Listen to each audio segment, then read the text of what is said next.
Hey, it's Melissa Thompson with Crye-Leike Realtors and your Key to Memphis. And today I just want to talk about different real estate terms that you may hear or just language that we may use that you don't understand when you don't use it all the time. So stay tuned, we'll be right back.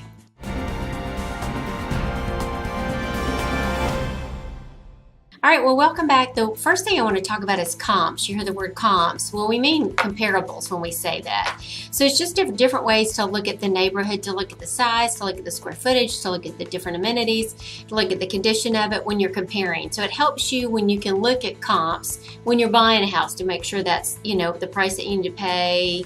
Are they asking a good price? Different things like that. And the same thing when you're listing a home. We look at what's, the good, better, and bad kind of thing. It's like, do we have a lot of improvements? Do we need improvements? Different things to kind of give a price of what you're looking at.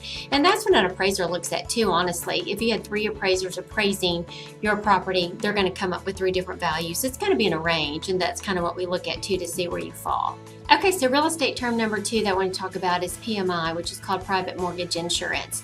And it's required if you have a down payment of less than 20%. So anything, 10%, 5%, they're going to require this PMI insurance, which insures the lender actually, if you default on the loan, if somebody does.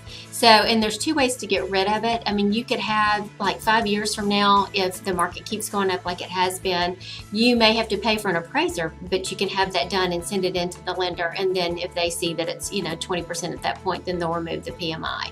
And there's also, when you buy it, they'll give you a graph and say, if you don't do that, then this is the certain year when it's going to be removed.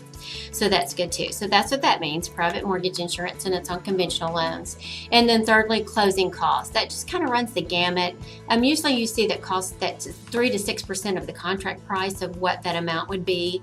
And it's lender fees, it's attorney fees, it's setting up the escrow account, it's having the appraisal done, those kinds of things that comes from the lender. What it's not is a home inspection or any inspections and a termite, things that are associated with inspections that you have on the house.